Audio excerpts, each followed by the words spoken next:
Dito ulit ako sa bilihan ng mga laruan. Ayan.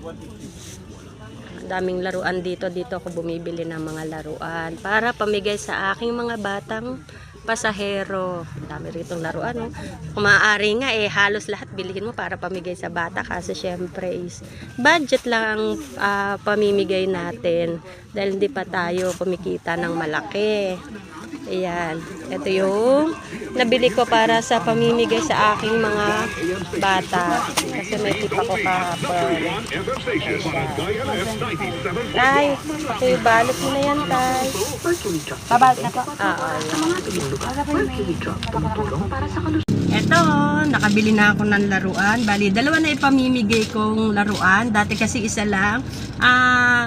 Nagpapasalamat ako sa nagtip sa akin kahapon na aking pasahero na isang doktor na Pilipinong Australiano. Ayan po, binili ko po ng laruan. Share your blessing nga daw po. Kaya ayan, naging dalawa na ang aking ibibigay na laruan sa aking mga pasaherong mga bata para hindi sila naiinip. Dalawa na po siya. Thank you po talaga sa malaking tinip ng aking pasahero kahapon. Thank you po.